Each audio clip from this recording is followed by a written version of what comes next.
Xiaomi global মার্কেটে launch করে ফেললো 17T অ্যান্ড 17T Pro, কিন্তু এই ফোনগুলোর প্রাইসের সাথে ম্যাচ করতে গেলে কনফিউশনে পড়ে যাচ্ছি যে এই ফোনগুলো কি আদৌ ফ্ল্যাগশিপ নাকি আপার মিড রেঞ্জ কোনো ফোন।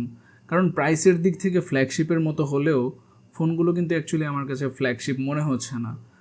সো এই ভিডিওতে আপনাদেরকে এক্সপ্লেইন করব এই ফোনগুলোতে নতুন কী কী আছে, কী কী পাচ্ছেন এই ফোনগুলোতে, and everything you need to know about Xiaomi 17T অ্যান্ড 17T Pro। আসসালামু আলাইকুম টেক পিপল, ওয়েলকাম টু টেকসেক, লেটস গেট স্টার্টেড। প্রথমে যদি এদের বিল্ড কোয়ালিটি অ্যান্ড ডিজাইন নিয়ে কথা বলি, এই ফোনগুলো হচ্ছে গ্লাস স্যান্ডউইচ। 17T-তে আছে প্লাস্টিক ফ্রেম অ্যান্ড 17T Pro-তে আছে মেটাল ফ্রেম।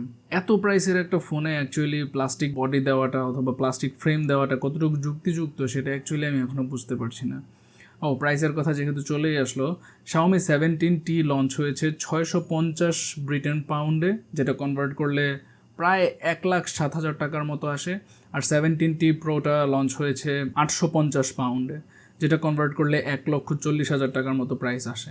আমার যতটুকু মনে হয় বাংলাদেশে যদি এই ফোনটা লঞ্চ হয় তাহলে হয়তো বা প্রাইসটা আরও বেশি হবে। অ্যান্ড বাংলাদেশে লঞ্চ হওয়ার পসিবিলিটিটা অ্যাকচুয়ালি অনেক বেশি, কারণ বাংলাদেশের অনেক বড় বড় রিভিউয়ারদেরকে দেখলাম অফিসিয়াল লঞ্চের আগেই তারা ফোনটা হাতে পেয়ে গিয়েছে। সো এটা বেশ ভালোভাবেই ধারণা করে নেওয়া যায় যে এই ফোনগুলো বাংলাদেশের মার্কেটে লঞ্চ হবে। সো এই ফোনগুলোর বিল্ড কোয়ালিটি আমার কাছে মনে হচ্ছে যে আরও বেটার করা যেত, স্পেশালি 17T-টা, যেহেতু এটা 1,00,000 টাকার একটা ফোন অ্যান্ড প্লাস্টিক ফ্রেম, এটা আসলে ব্যাপারটা একসাথে যায় না। এরপর ডিসপ্লে হিসেবে 17T-তে থাকছে 6.59 ইঞ্চের 12-bit 120 হার্টজের একটি অ্যামোলেড ডিসপ্লে, এবং 17T Pro-তে থাকছে 6.83 ইঞ্চের 12-bit 144 হার্টজের একটা ডিসপ্লে। এই ডিসপ্লেগুলো যথেষ্ট ব্রাইট হয়, Xiaomi ক্লেম করছে 3500 নিট পর্যন্ত এদের ব্রাইটনেসগুলো যায়, বাট এত বেশি ব্রাইটনেসের খেলা অ্যাকচুয়ালি খুব একটা দরকার নেই, কারণ 2000 নিটের আশেপাশে হলেই ডিসপ্লেগুলো সানলাইটে যথেষ্ট ভিজিবল থাকে। 17T-তে ক্যামেরা হিসেবে পাচ্ছেন 50 মেগাপিক্সেলের একটা মেইন ক্যামেরা, 50 মেগাপিক্সেলের 5x পেরিস্কোপ ক্যামেরা অ্যান্ড 12 মেগাপিক্সেলের একটা আলট্রা ওয়াইড ক্যামেরা।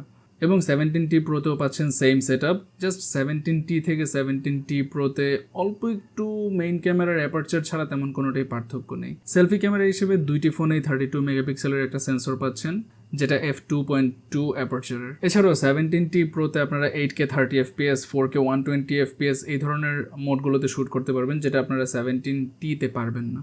এই দুটো ফোনে ওএস হিসেবে পাবেন HyperOS 3। 17T-তে আপনারা চিপসেটটা পাবেন হচ্ছে Dimensity 8500 Ultra, যেটা একটা 4 ন্যানোমিটারের চিপসেট, এবং 17T Pro-তে পাবেন Dimensity 9500, যেটা হচ্ছে একটা 3 ন্যানোমিটার বেস চিপসেট। দুইটা চিপসেটই যথেষ্ট ভালো। 9500টা অ্যাকচুয়ালি ফ্ল্যাগশিপ গ্রেডের একটা চিপসেট, যেটা 8 Elite Gen 5 এর কম্পিটিটর বলা যেতে পারে। ব্যাটারি হিসেবে 17T-তে পাচ্ছেন 6500 mAh একটা ব্যাটারি, যেটার সাথে 67 ওয়াট চার্জিং পর্যন্ত সাপোর্ট পাবেন, চার্জারটা বক্সেই আসে। অ্যান্ড 17T Pro-তে 7000 mAh এর একটা ব্যাটারি পাবেন, যেটাতে 100 ওয়াট চার্জিং সাপোর্টেড থাকবে অ্যান্ড চার্জারটা বক্সেই থাকবে। তবে যে জিনিসটা দেখে একটু অবাক হলাম সেটা হচ্ছে এত দামি দামি ফোনগুলোতেও USB-C পোর্টটা USB 2.0 ইন্টারফেসের। এটা অ্যাকচুয়ালি ফ্রাস্ট্রেটিং, কারণ এই ক্ষেত্রে দেখা যাবে আপনি ওয়্যারলেসলি ফাইল শেয়ার করলে ওয়্যার্ডের চেয়ে ফাস্ট ট্রান্সফার করতে পারবেন, যেটা অ্যাকচুয়ালি আমি জানি না কেন Xiaomi এখনও USB 2 ইউজ করছে। এছাড়াও ফিঙ্গারপ্রিন্ট সেন্সর হিসেবে দুইটা ফোনেই অপটিক্যাল ফিঙ্গারপ্রিন্ট সেন্সর ইউজ করা হয়েছে। 1,00,000 টাকার উপরের প্রাইসের দুইটা ফোন, এত দামি ফোনগুলোতে অপটিক্যাল সেন্সর অ্যাকচুয়ালি খুব একটা ভালো লাগছে না আমার কাছে ব্যাপারটা। আর দুইটা ফোনে স্টোরেজ হিসেবে 12256 পাবেন বেস স্টোরেজে, এছাড়াও 512 GB অথবা 1 TB পর্যন্ত এক্সটেন্ড করার অপশন থাকবে।